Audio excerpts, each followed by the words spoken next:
Well, it's Jerry Mack from K100, and we are live at the Huntington Center tonight. We are here for the Justin Moore Show, and we are joined by, I don't want to call you a newcomer because you've been around a long time. Cody Johnson is here with us. Of course, he's got a big hit on the air with us. It's called On My Way to You. And I say you're a newcomer, but you're not. This is your first big radio hit, but you've been doing this a long time. In fact, you kind of an independent. You had a group with your dad, with your family. Yeah. That's how it all started, right? Yeah, this was like, so music was always my thing in church. You know, my Sure. mom kept me and my brother in church every time the doors were open. Not that it did a lot of good, Mama. But yeah, so whenever I started my own band out of high school, my ag teacher, Larry Fortenberry, who I'll always mention, thank you, made me start a band in high school for FFA. Got out of high school, long story short, Dad wanted to, I think he wanted to look out for me. Okay. But I also think he always wanted to play bass in a band. So it was kind of, we both got to help each other out doing that. You know, I've had guys over the years that have fizzled out for college or marriage or, you know, everybody kind of goes their own way. Luckily, we've had a group of guys now that we've been with for, some guys are 8 years, 7 years, 6 years in.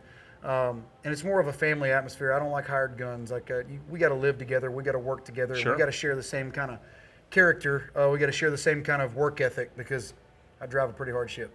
There you go. But this is something that's been going on for a while. This is your album, your new album, which just came out, is your first big record label album. But you've had a number of projects, and you've like, 12, 13 years, something like that? Although this is my first major label debut, this is my 6th independent album. There you go. The album was recorded independently. Right. It was completely done, and I was prepared to put it out in October of last year. Although my manager, Howie, said, I really feel like we should shop this to a record label. And I said, I don't feel like that we should give somebody a piece of a pie they didn't help me make. Sure. And I'm just being honest. And I said this at CRS this week, and it offended a few people, and it really impressed a few people that to be independent for 10, almost 11 years, you've got to either do one of two things when it comes to radio success. You can either wow all the way back home and get bitter. Right. Or you can just be happy that you get to play country music for a living and go, maybe I'm not the next Luke Bryan. Right. You know, maybe it's not for me. I've got people out here that are paying 500,000 hard tickets a year to come put food on my table. Like, let's just make a record for them. Let's just go have fun and be happy with the path that God's given us, you know? So you're never going to find me with that story about, well, they wouldn't play me on the radio, and we got this deal with Warner Nashville, and it's a 50-50 deal, and I asked John Esposito, the president, CEO, what would you pick? What would you pick for the first single off this record? And he said, On My Way to You, and I went, if that's not proof that I made the right deal, I don't know what is, because that song is very, very exemplary of my country sound that I've developed independently for 10 years. So, I mean, I think it was just the right fit. And speaking of that, they didn't make any changes to the project, right? It was, you know, it was delivered the way you wanted it delivered. I don't want this to come across the wrong way, but you're not going to change the way I look. You're not going to change the way my music sounds. You are who you are. And there was a lot of things that came down to the publishing and the masters and the ownership of a lot of things that are the Kojo Music record label that I've created and my own publishing company that I was unwilling to give up. And I think that's just being a good businessman. Right. 5 or 6 years ago, I was wondering, I had that moment of, why isn't this happening? You know, you have to sit at that crossroads and go, do I go this way with my attitude? Do I go this way? But God's a lot smarter than I am. And if I hadn't finished out those last 5 or 6 years, John Esposito and I wouldn't been able to sit down over a couple of cocktails and go, let's make this business deal happen. You're ready and I'm ready. So let's figure out how to make this happen. And in turn, I think my creativity and that kind of nothing to lose attitude in the studio with Trent Willman, my longtime producer, friend, and mentor, I call him my big brother. That creativity is what made that record so good. And that was the one that they went, well, you can't argue with that. But it took the 10 years of not having that relationship. I just think it's a great story. And I think if I'd have gotten in the way of God's plan, it wouldn't be that cool. Yeah, because so many stars you hear, you know, they leave their hometowns, they move to Nashville, they start out as songwriters, they work.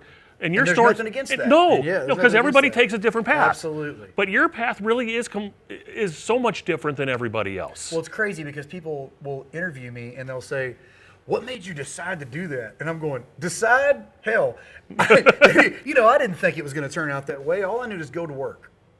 My dad just taught me to work. If you don't have a job and you ain't providing for your family, you're not a good man. Go to work sick, go to work tired, go to work hurt.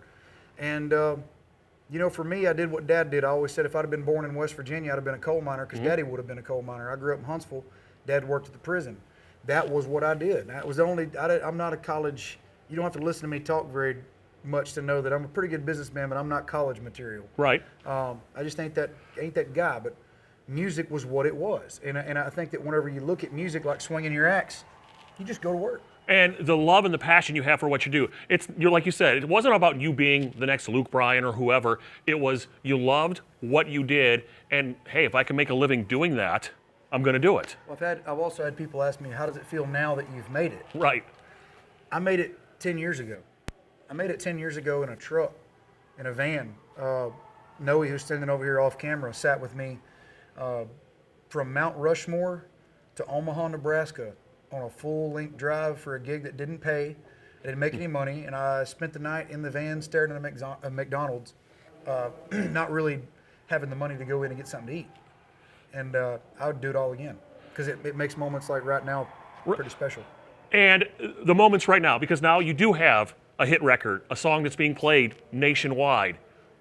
What was it like the first time you heard that on the radio? And not in your hometown, not in your regional area where people are familiar with you. And well, I'll say this. In order to get played on the radio in Texas, it's not as, I dare anybody from Nashville to move down to Texas and think you're going to. It's a different world. You're going to screw yourself so bad because you can't get played on the radio down there. It's just as hard to get played in Texas as it is to get played on mainstream radio, in my opinion, if you're not from there. But when you're putting time into the honky-tonks and you're putting time into those radio stations, without the Texas Regional Radio Report, I wouldn't have any airplay at all. Sure. To your point, to your question, last night I turned on a radio station in Nashville and Cody Allen was playing the song. And I thought, well, that's pretty cool because right after that, there was a very different formatted song that had snap tracks and voice control stuff going on. And I'm not even going to mention the artist because I'm not that guy. But I thought, wow. At this moment on terrestrial mainstream radio, there was a country song played next to what people are calling not country. Right. That's huge for our industry, not for my ego, for this industry. Absolutely. We're doing something finally together, you and I. Right. So tell us, growing up in Texas, I can imagine who some of the influences were. You know, I'm sure George Strait. Right. Who else would be influences on you musically? Well, my grandfather raised me on Ray Benson and Bob Wills. Okay. That was, you didn't get in his truck without Bob Wills or Ray Benson asleep at the wheel playing. One of the first country music concerts I ever went to was Billy Joe Shaver, and he sang, "I've been to Georgia on a fast train, honey." You don't even know if you know who Billy Joe Shaver is. I want you to go back and listen to the Waylon Jennings, the quintessential, like the first, what was the name of the Waylon record? Honky Tonk Heroes. Okay. Billy Joe Shaver wrote the whole thing. Okay. Jerry Jeff Walker, Gary P. Nunn, Robert O'Keefe, Corey Morrow, Roger Krager, Kevin Fowler. I could name some more. And these are all people that have had 20 to 30 plus careers, making well over $1 million a year, playing in these dirty little honky tonks in Texas and not having that exposure. Those guys put in the time. Those guys put in the effort to be rejected. So for 30, 40 years later, a guy like me can sit here and talk to you and be accepted. And I think it's an incredible story to watch how that scene is that pendulum is starting to move back and forth. You know, we're seeing a change in our industry right now. For a guy, for me, to be able to be accepted, much like George was whenever he broke out. Not that I'm not comparing. Don't even go there with me on that deal because I'm not comparing. But to just be able to be both from accepted, Texas, that's the comparison, cool right? That, yeah, absolutely. I mean, here we are, a long way from home. And you know, I think the thing is that you have heard a lot of the arguments that it's not country like it used to be. Right. Who says you can't have both? That's my point. Because I want you, for anybody that says it all has to be boots and hats and steel guitars, I feel like you're wrong. Kenny Rogers, Ronnie Millsap, Alabama, that stuff was really pop back in the day. Absolutely. You know what I mean? Really, Barbara Mandrell. I mean, we've always had that variety. But it gives way to people like Taylor Swift, who's one of the biggest pop stars in the world now because she had her style that she had the opportunity to start with country music. So fingers crossed on my end of that spectrum. Right, that they both continue. And I think it has to. I mean, for the format and it's the best thing for the listeners to hear both sides of that fence. But what it takes though, is guys like you and guys like you across this country that are accepting a guy like me and playing it, we're getting to make a difference together. The independent and the mainstream are finally starting to come together, and I think it's one of the coolest things I've ever seen, man. So you did a lot of regional stuff, obviously being in Texas. Not that you didn't tour around the country, but is this your first big tour? A tour on this scale, we've been to these towns before. Luckily, guys like Justin Moore, Chris Young, there's been some other artists that have taken us out. Aaron Watson from Texas, when he was getting out of Texas and going and playing in these markets, opened the door and getting us into the small bars, the theaters, maybe the arenas. What we're doing here tonight with Justin is we're skipping a few steps. He's allowing us to come in and play in front of this many people versus going and starting out with 250, 500, 750. You know, I mean, instead of having to put in all that time that we've done all these years, we've got a lot of doors open for us now. So very thankful. It's pretty cool. I think it's constantly growing. No matter whether we're with Justin, whether we're by ourselves, it's constantly growing. Well, the song's doing great. We're thrilled to be playing it. We're thrilled to be able to spend a few minutes with you. We know you got to get up on stage. Yes, sir. Cody, appreciate it. Thank you. Cody Johnson, we're live at the Huntington Center with K100.